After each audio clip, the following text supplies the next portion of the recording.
Welcome to How Does Your Garden Grow at Weston Nurseries. We're here today for a class in composting at home. This is one of the best things you can do for your garden, and we will have Patrick Gaudreau, the soil guru, showing us what we need to do to make that happen. So let's get started. So the first thing I want to say is the handouts I gave, everyone's got the handouts, right? So this is that way you guys can relax and enjoy the presentation. And that way you don't have to take notes. If you want to take little notes, that's fine. And then if you came with a lot of issues with composting, I will be here after the presentation to answer questions, and we will go over some of the common issues, which will probably help you guys out. So we're going to go over classic composting, which is pile composting. So there's two types. And we're also going to do vermicomposting, which is with worms. So I really enjoy that. I've been doing that for the last year and a half now, and I really, that's my new kind of fun thing to do. And I think I've pretty much got my little recipe to feed them down to a science now. So the first, we'll start with the classic, the pile, the compost pile. So we do leaves, grass, and wood chips here. I understand that you're probably not going to be able to get wood chips as easily as I am, but you can certainly look around nowadays and see a lot of tree guys doing work. And if you said, hey, if I buy you guys a couple coffees, or even if you say, hey, I'm down the street, would you mind dumping me a load of chips? And then you guys are good for wood chips for the next 3 years, because they're going to dump you 10 yards of chips. I mean, if that works for you. But you can certainly come down. We have wood chips for sale also.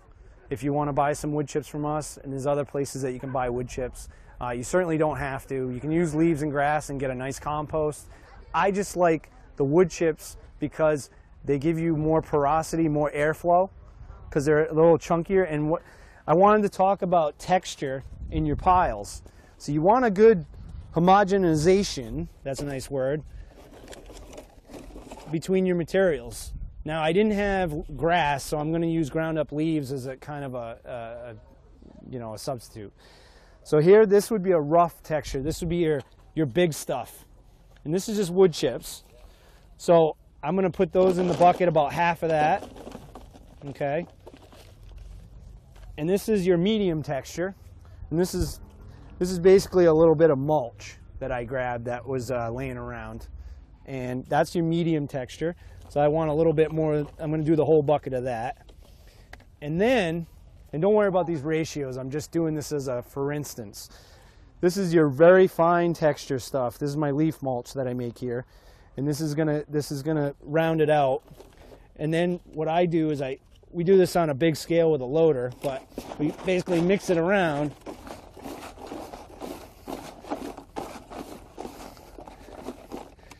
And what happens is these bigger chunks will allow the airflow for the bacteria. So the bacteria needs moisture, oxygen, not air.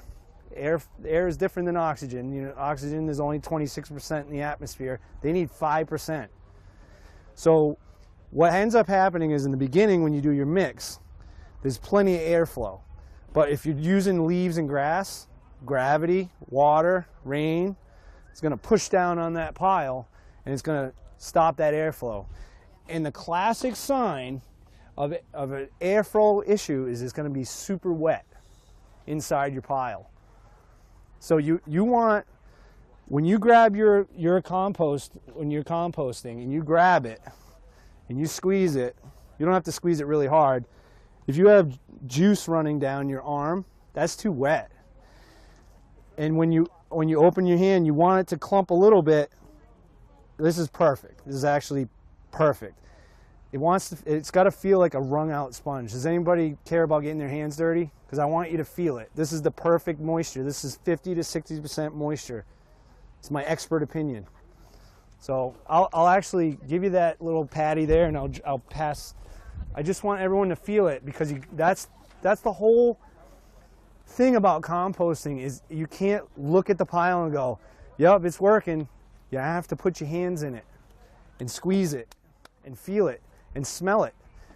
The other indication that you're doing it right is it should smell like nothing. it should smell like earth. And the indication something's going wrong, it's too wet, is it smells like feet or urine. If it smells like feet, it's in the beginning stages of the urine stage. And then if it gets to the rotten egg stage, you've gone anaerobic, which is a non-oxygen bacteria. It does two things. The non-oxygen bacteria gives off ammonium, and it also, the heat from the initial composting chemically changes some of the things in the piles. So yes. If you don't have access to the wood chip part, what's a good substitute? Some of the stuff you buy at the store is full of dye. This part is going to be a little bit cumbersome, and you're going to have to work a little bit, but you all have brush right now, I bet, with that storm that we had. Yeah. Get your pruners out. No way. Well, you can make them about this long. That's fine. But you want to put those on the bottom. So all your composting in your pile starts from the bottom and works its way up. In the middle is where you're getting your heat, your biology. So the first thing you get when the heat up happens is the bacteria is breeding, eating, moving, and they're heating up. The second part of the heat is the insulation value of the material you're actually trying to compost. So the leaves and the grass, it insulates the center of the pile. So I know that when I stick my hand in and I can't hold it for 10 seconds in there, it's too hot. But I also have a big giant 4-foot thermometer that tells me the same thing. So you guys can invest in as much equipment as you want, or you can use your hand and stick it in there and go, ow, that's hot. I need to turn the pile. Now, you guys getting to the point where it's too hot is probably never going to happen, because I'm talking about a 1,000-yard pile. You guys are talking about a 1 or 2 yard pile. So the best thing you could do is make that pile as large as possible, and you'll get the biological heat you need. And the minimum amount you need is 131 degrees. That's not me, that's USDA says. That'll cook your weed seeds, and it'll get rid of any pathogens. And it has to be like that for 15 days. Now, what you guys are doing at home, it's going to be tough for you to get even to that point. But it's okay. It's going to break down. No matter what you guys do, you're going to get compost. But turning it speeds up the process. Watering it, if it's dry, speeds up the process. These bacteria do not have feet or legs. They swim to all their food sources. And going back to the material, if you process the material correctly, if it's got the right bulk density and the right mix of materials like we did here, they'll have enough oxygen, they'll have enough moisture, and it'll be a very efficient pile. So I always tell people to run their leaves over their oak leaves and their leaves with their lawnmower and chop it up. You don't have to chop it up into dust, because then, again, that's going to pack it down and the airflow can't get in there. So when you're checking your piles, if it's too fine of a material, you need to add in sticks or some kind of stalks or something you have, or the tall grasses, maybe your perennial grasses. That's going to give you some airflow. And basically the first couple inches, 6-8 inches of the bottom of your pile is where the air comes in. You got heat, so like a chimney, the heat's going to go up. It's going to go, as the heat goes up, it sucks the air in from the bottom, and the pile actually breathes. But if you get it too wet or the material's too fine, it stops that airflow, and it just gets a little funky in there. So you got to monitor your pile to know what you need to do. So that's basically the gist of what we do here, just on a giant scale. But I really want to talk about getting rid of your vegetable scraps. And you certainly can put them in your pile there, but you do run the risk of inviting critters. So things in the woods that like to eat vegetable scraps, and skunks and things like that. So I vermicompost in my house, and it doesn't stink as long as you guys follow the rules and you don't put meats and things like that in it. It's just things that are uncooked, unsalted, just carrot peels or apple cores or rotten fruit, something that you can't eat anymore. I don't really recommend using citrus, anything citrus or acidy. They may not really eat it. They may just avoid it in the box. And you don't have to invest in these really expensive vermicomposting composters. I made mine out of a couple of totes, and in the handouts it tells you how many people are in your house and how many pounds of worms you should have. But you can always, I took a 5-gallon bucket, and I took 2 weeks, and I averaged what we went through for our vegetable scraps and our fruit scraps, and then I made an educated decision on how many worms I needed, and it worked out. And they propagate, so all you need to do is buy it one time. So don't go crazy buying 1,000 worms. You only need 1 pound of worms, 2 pounds of worms tops. It'll cost you 25 bucks maybe online. Jim's Worm Farm. There's a couple of different websites on the handouts. Aren't they the red wigglers and not the regular worms? I would rather use the red wigglers. They're native to Europe, but they are being naturalized around here, and they're small, but they're very vigorous. And the ones that are in my office will eat a pumpkin in 8 days, about this big. I chop it up just with a machete or a knife or whatever you want. I just made squares. You can also use a drill with a paint mixer, and if it's really degraded, it's starting to rot, you can certainly chop it up with that paint stir, and that'll help it. The smaller you can make that vegetable matter and everything, the easier it is for them to do their thing. And it's cool because they actually double their population in 90 days, as long as there's enough food and room for them to grow. And all I use is compost as a base. I start them out in the bottom, and I put my worms in, and I just kept putting my vegetable scraps in, and then I would keep layering mulch or more compost. It doesn't really matter. You can go out in the woods and get the decaying leaves in the woods, or you can use your leaves from last year. They love leaves. They love kind of crawling around, eating them. They love it as a base, carbon base. So that's a good base for you to hide your food in, because it's like a carbon filter. You're not going to get that smell of the rotting the food. I know you probably think it's going to stink. It doesn't smell like anything, and it's gone so fast that it doesn't have a chance to smell. And you just keep layering it as you go. And believe me, all this stuff is in the handouts and everything. So don't get overwhelmed. If you decide you want to do vermicomposting, it's really fun, especially if you have kids or grandkids. They love the little wiggly worms. So and you get pounds of really valuable worm castings that you would pay $15 for a 5-pound bag.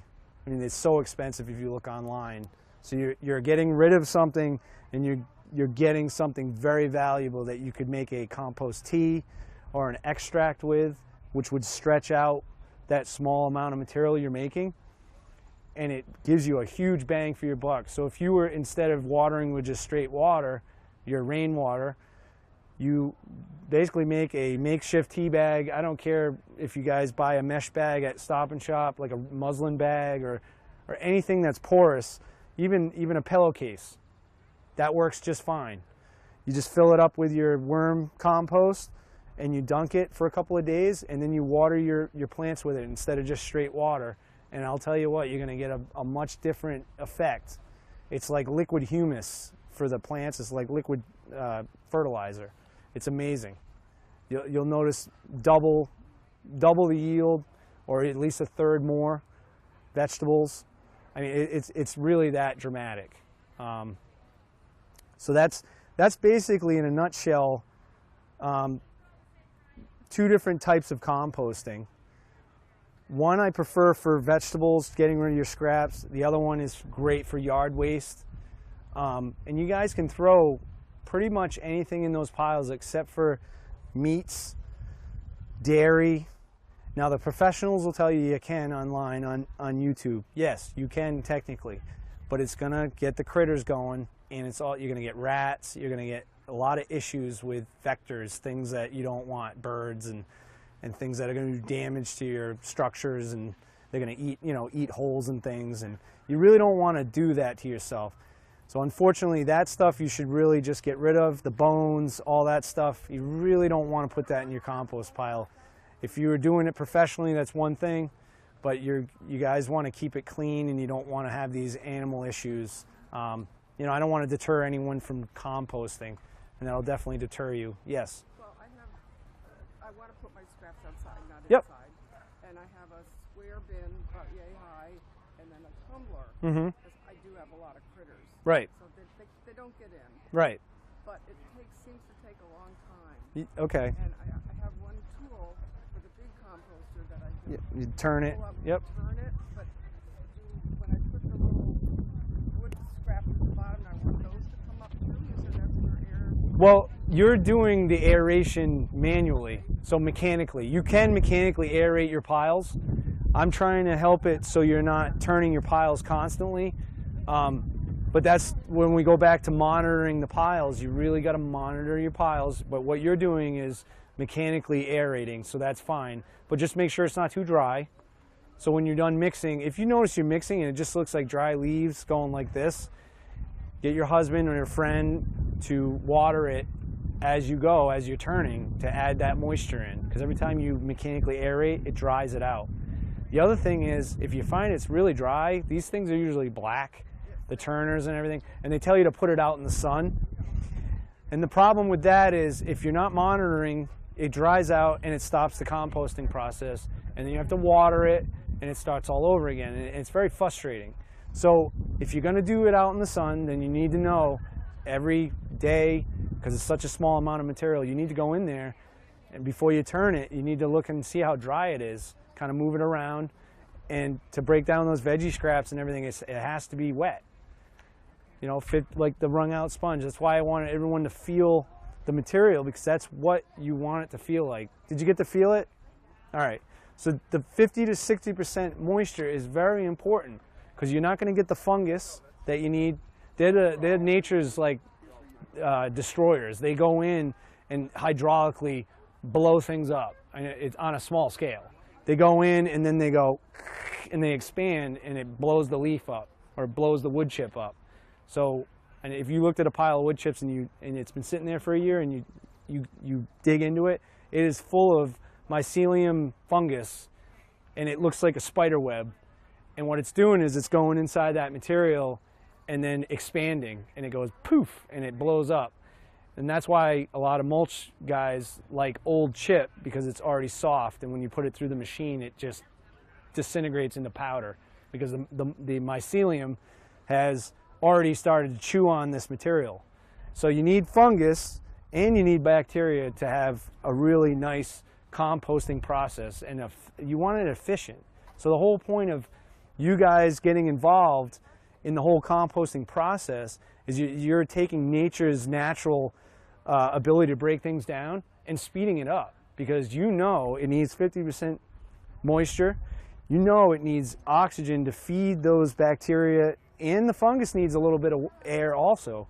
It doesn't like it too wet. It'll stop also, and it'll get really nasty.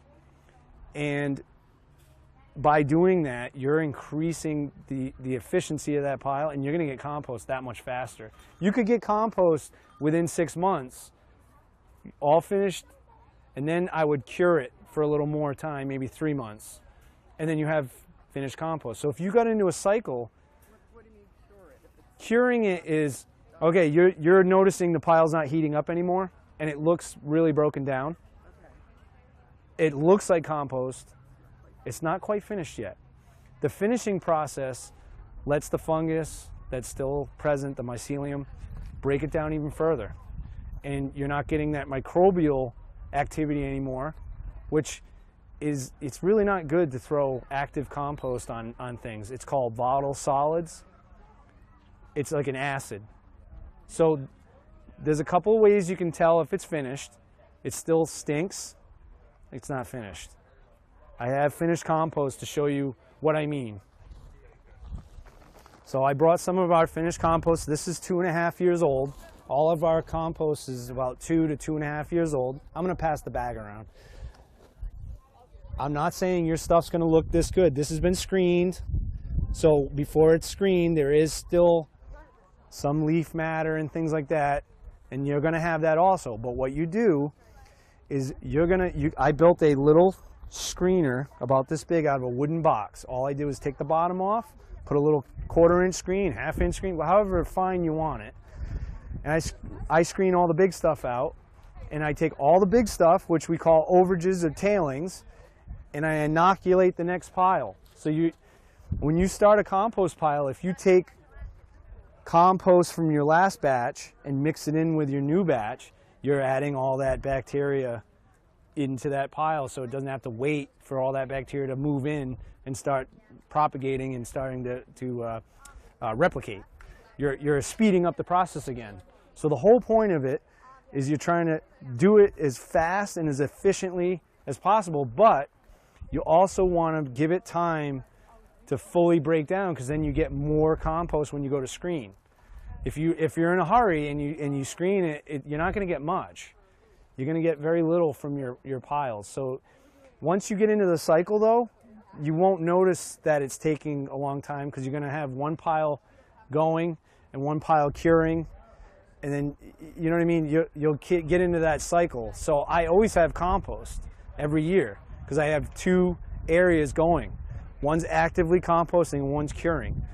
So there's always compost coming. It took me 4 years to get into this cycle, but it works. And the curing is I think the most important, because if it's fully broken down, then the worms, the plants, everything can use it right away. It doesn't have to break it down further. So the more you can break it down for the plants, the faster it can absorb that nutrient you're trying to give it. It also is very high in carbon, so you're using it as an amendment to your soil. It's going to condition the soil. So if you have hard packed soil or sandy soil, soil that drains too fast, this is going to hold moisture. If you guys use organic fertilizers like blood meal, you guys spend a lot of money on that stuff. This is like a magnet. It's like a sponge, a carbon sponge. It's going to suck that nutrient in and hold it and slowly release it. And then the worms come along and they eat it, and they excrete that blood meal even smaller for that plant to absorb. Because when you have commercially available fertilizer, the molecules are a lot bigger than what's naturally occurring in nature. So the worms are going to break it down to the point where it can be absorbed very easily. So that's, you're going to hold moisture, you're going to hold your fertilizer that you paid a lot of money for. It's also going to give food to the ecology that's in the soil, and the worms actually aerate your soil for you, because they go through these natural pathways. So now the roots can get in there a lot easier, and the plant can grow a lot healthier, and it can get a lot bigger. So the whole point of using your compost is to make your soil more healthy for the plant, because that's what we're all ultimately trying to do, whether it's vegetables or a tree or a shrub. And the best part about composting is when it's finished, it's naturally almost neutral. So it's slightly acidic because of the materials we're getting from the Northeast. You're going to get about 6.6, 6.7, which is slightly acidic. But that's what everyone likes. All the trees and shrubs around here like, the natural trees and shrubs, the native trees and shrubs. They like acidic soils. So I'll pass this along so you guys can kind of see. I'll actually just do a small tub of it. And that way you can kind of see how broken down it is. There you go. Pass that along. Thank you. It's organically approved through Bay State too. That's a third party that comes and makes sure that I'm taking my temperatures, turning when I'm supposed to, and that we're not using the wrong proportions. So too much carbon, too much nitrogen, things like that. I know right now you guys haven't mowed your lawns yet. I know I haven't yet. So your nitrogen source is probably scarce. So what I would say is build your carbons up right now. So people are starting to clear out their yards. This is a perfect opportunity to capture leaves and debris from your neighbors or yourself. I don't know who has land, who doesn't, but if you look around, these materials are free, and most people are happy to give it to you. and to get rid of it instead of paying to have a landscaper remove it. Yes? What did you say were the proportions that you want of like green and brown? All right, well, the classic is 2 brown to 1 green. So you can go, if you're monitoring your piles, you can add more nitrogen. So if you're getting a lot of grass because we're having a lot of rain, it's fine. As long as you're monitoring your piles, it's not getting gross, it's not getting too wet. So the moisture and the heat is going to tell you what's going on in your piles. If you're getting too much heat and it's starting to stink, then you need to turn it a little bit more and dry it out. It'll slow that smell and that composting down. Does that make sense? So right now you're going to be getting as much carbon as you can. You want to make these piles as big as you can. They say 1 yard is minimum, but I would say 3 yards is really what you want. So a cubic yard, the way I determine it, is length times width times height divided by 27. The reason we divide by 27 is 3 times 3 times 3 is 27. That's a cubic yard. So that's a good way if you're building a bin type composter or a cage. It's kind of tough, but you can use the Google machine. If you have a cylinder, it'll give you a formula how to figure out how big that cylinder is.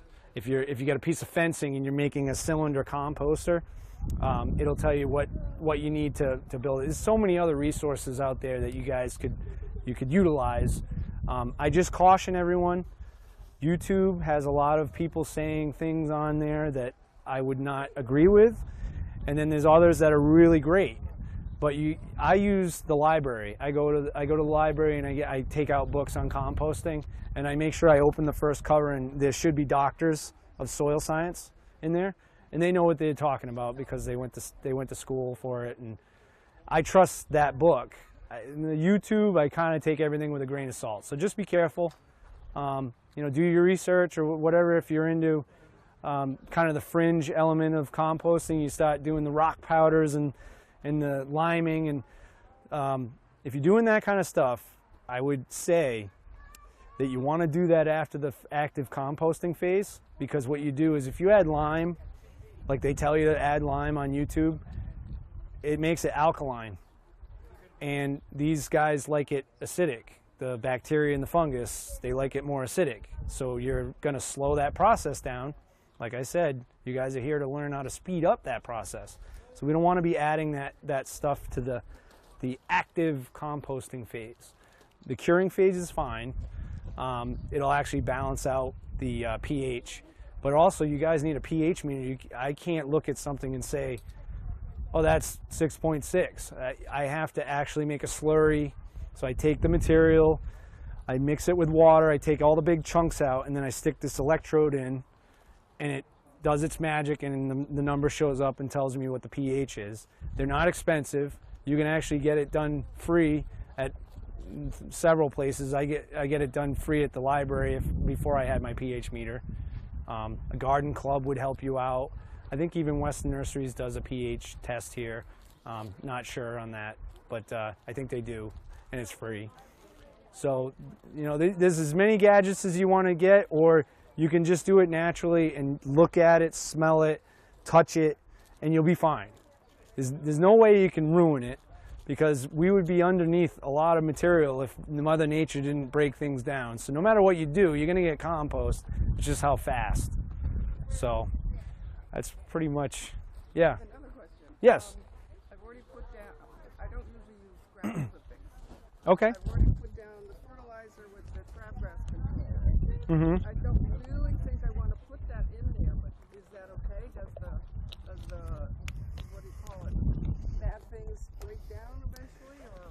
Well, I'd like to keep it. as an extreme example, I was telling these lovely ladies that when I was at school, they were composting TNT and C4 for the government.